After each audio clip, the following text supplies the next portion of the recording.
منزل مقصود تک پہنچا دے گی۔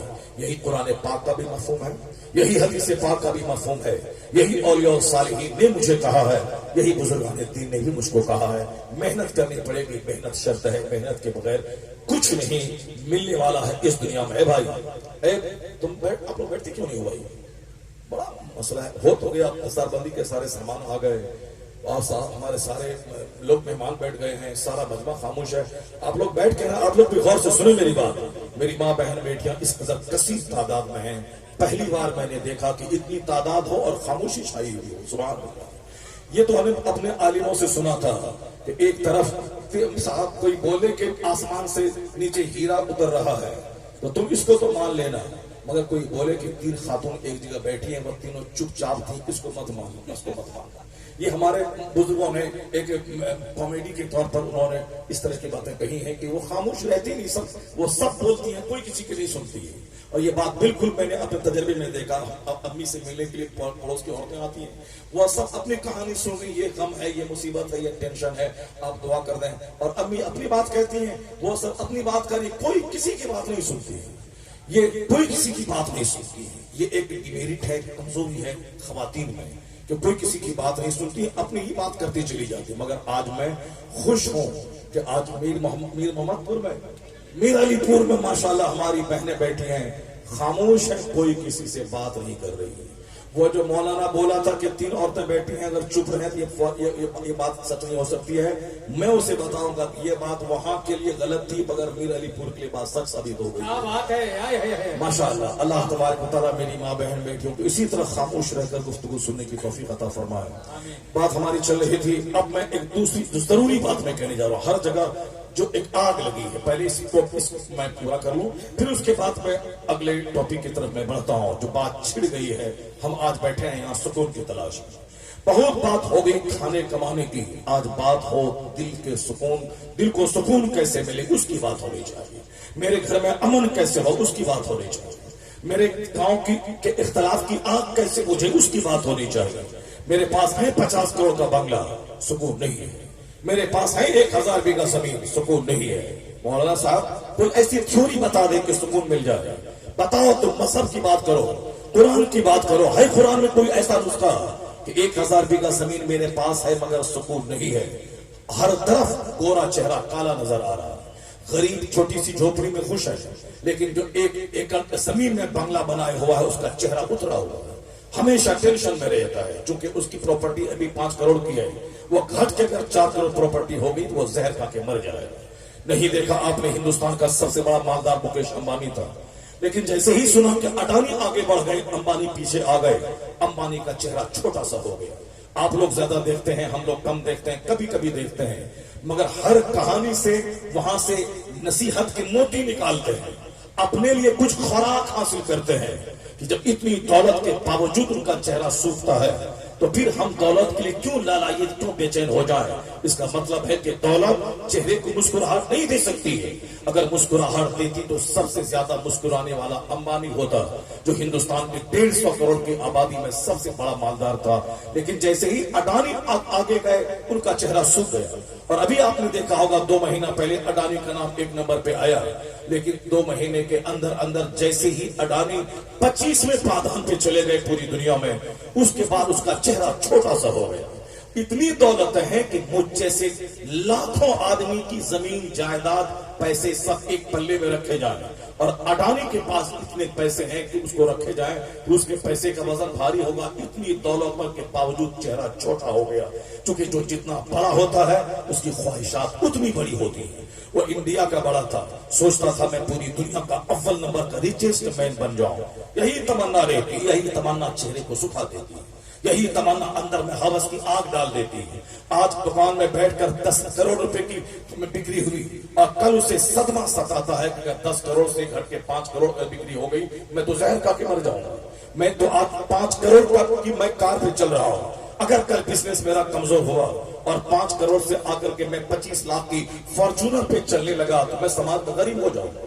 آج میرے پاس فارچونر ہے، اگر میں نے کل اس کو بیچ کر کے سوئفٹ خرید لیا میں تو سماج میں منہ دکھانے کے قابل نہیں رہوں گا۔ یہی سب سوچ کے لوگ خودکشی کر رہے ہیں۔ لوگ زہر کھا کے مر رہے ہیں، اور ایک طبقہ ہمارا ہے جو نماز روزہ حج و زکات سب چھوڑ کر اسی کیچڑ کو چاٹ رہا ہے، جس کے پاس خربوں کی دولت ہے پھر بھی چہرہ سوکھا ہے، اور یہ 2 لاکھ روپے کما کر کے کیا حاصل کرنا چاہتا ہے، جس کے پاس ایک شہر میں 50 مکان ہے پھر بھی ان کے آنکھ میں آنسو کے قطرے ہیں، اندر میں ہوس کی آگ ہے، یہ 5 کمرے کا مکان بنا کے کیا حاصل کرنا چاہتا ہے۔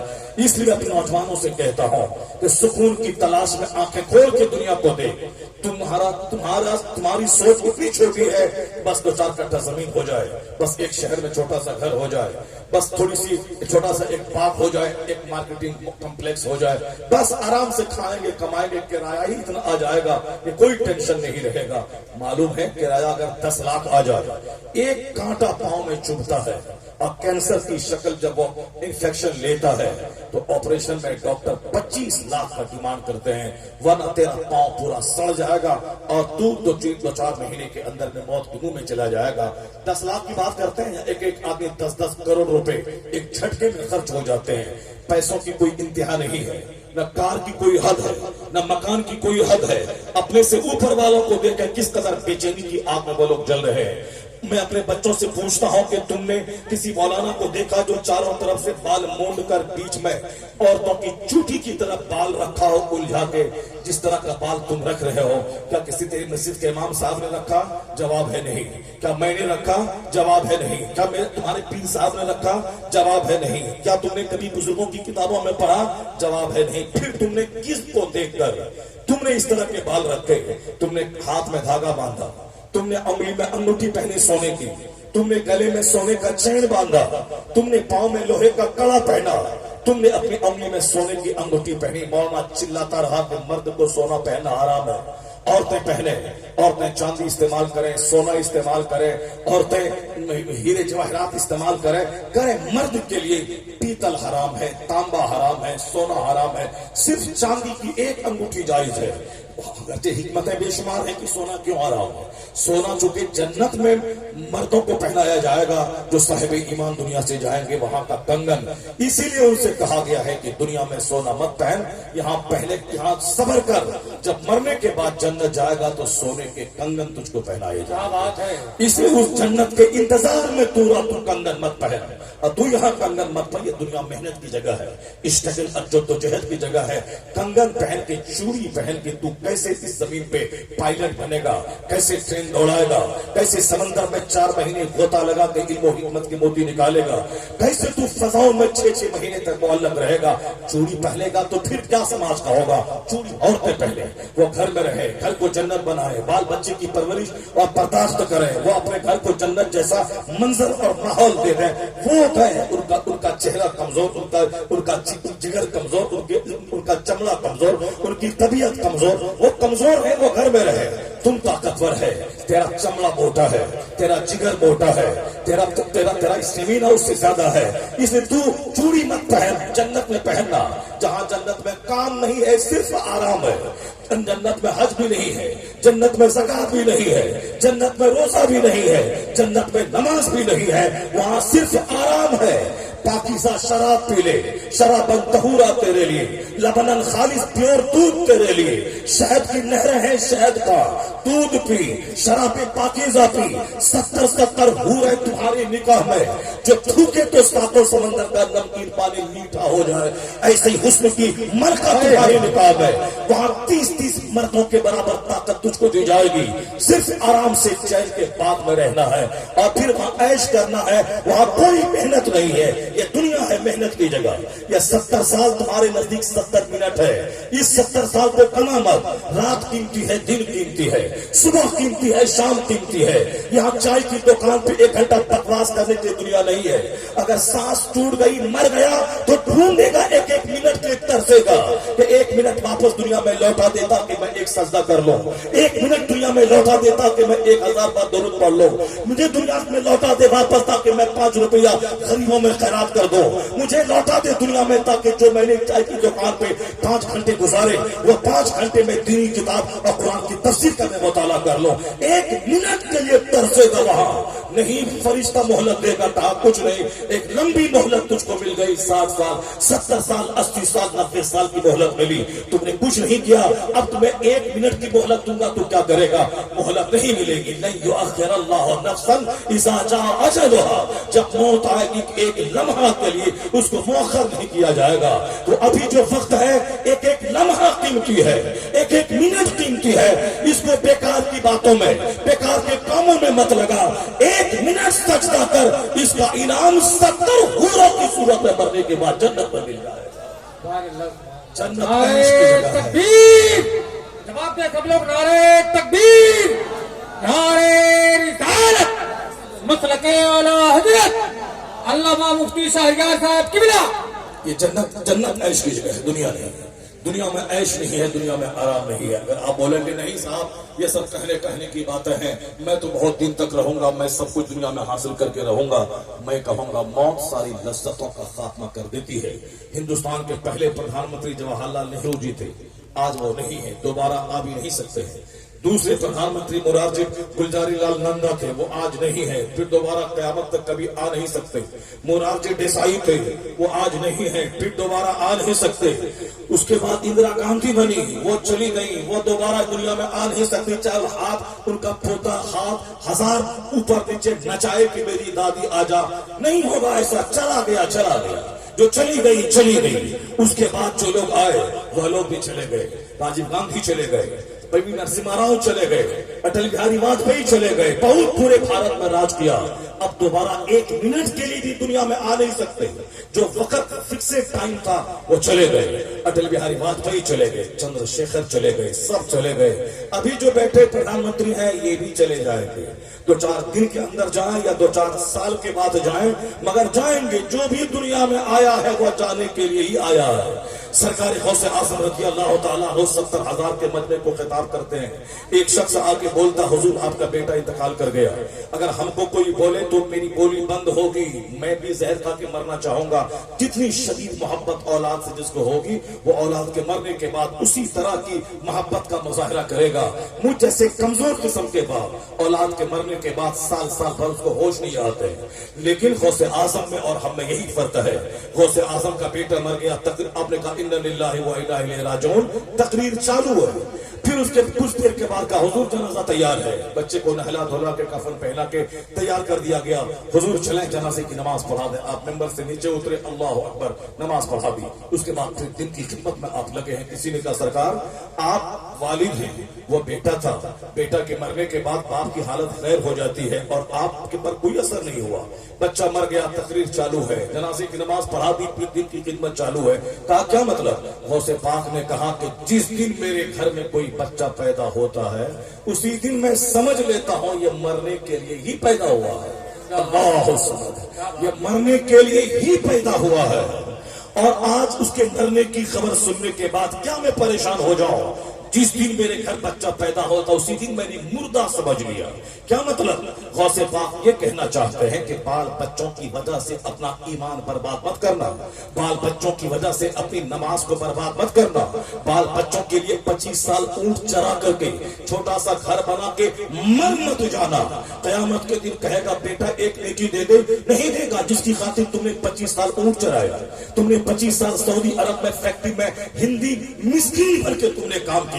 ہندوستان کا MBBS ڈاکٹر بھی کیوں نہ رہے، وہ دبئی قطر اور سعودی عرب میں مسکین ہے. وہ یہاں 100 بیگھہ زمین اس کے پاس کیوں نہ رہے، وہاں وہ ہندی مسکین ہے. وہ یہ انسان کی کمزوری ہے کہ گنگا کے اس پار سیتامڑھی مظفر پور والوں کو پٹنہ والا مسکین سمجھتا ہے، بیکورڈ ہے. اور پھر اتر پردیش والے بہار والے کو بیکورڈ سمجھتے ہیں، بمبئی والے اتر پردیش والے کو بھیا کر کے بیکورڈ سمجھتے ہیں، امریکہ والے ہندوستان اور ایشیا والوں کو بیکورڈ سمجھتے ہیں.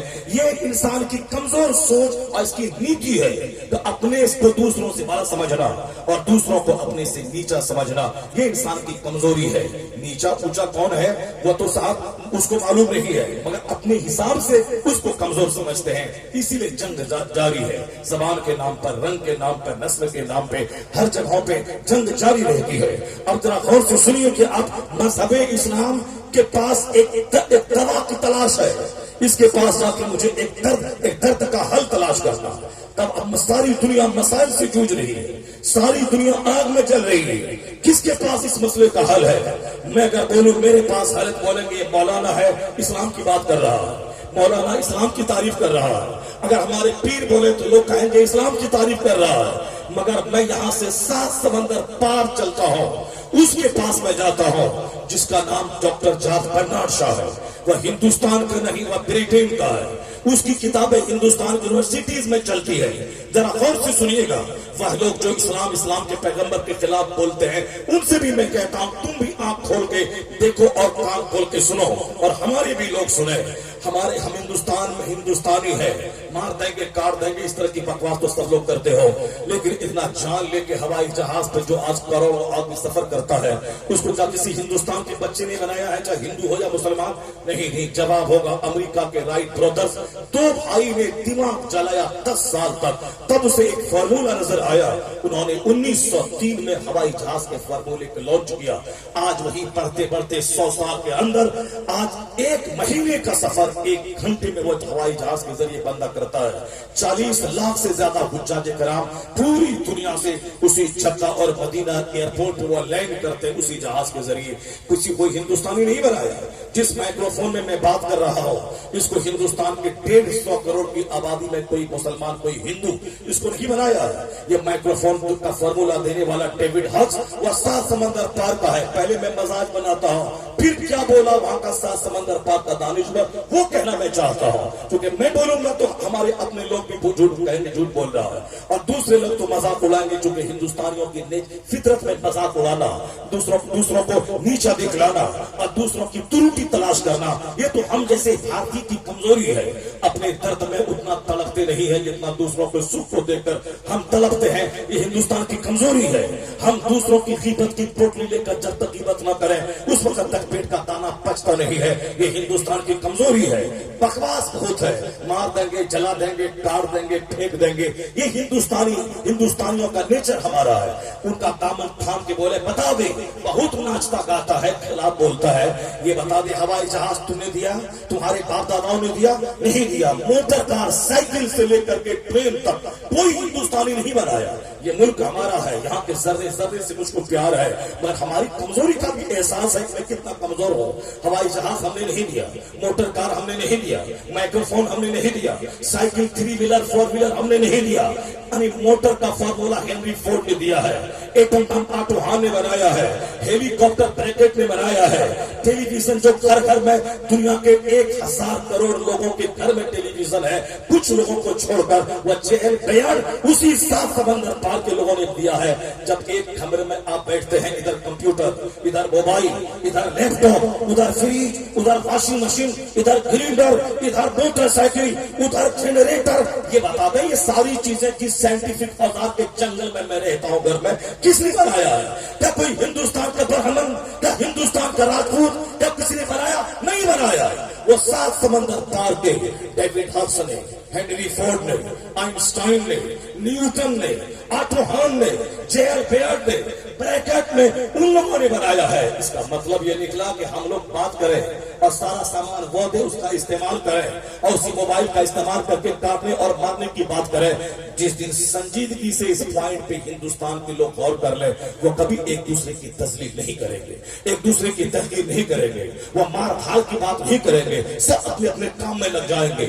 وہ 10 سال دماغ جلایا تو ہوائی جہاز دیا, میں بھی 10 سال دماغ جلاتا ہوں, میں بھی کتابوں کا کیڑا بن جاتا ہوں, میں بھی زمین سمندر میں غوطہ لگاتا ہوں, میں بھی نئی نئی دریافت اور ڈسکوری کرتا ہوں. جس طرح امریکہ کا سامان میں استعمال کر رہا ہوں, میں ایک عجوبہ سامان دنیا کو دے دو تاکہ ہندوستانی کا سامان امریکی استعمال کرے, وہ بولے کہ یہ عجوبہ سامان سائنسی ایجاد ہندوستان کے فلاں سائنٹسٹ نے دیا ہے. اس طرح کا مزاج جس دن بڑھ جائے گا اس دن آگ نہیں لگے گی, اس دن مسجدوں کے سامنے ڈی جے نہیں بجے گا, اس دن ننگا ناچ ہو کے ہولی کے نام پہ گھر میں آگ نہیں لگائی جائے گی,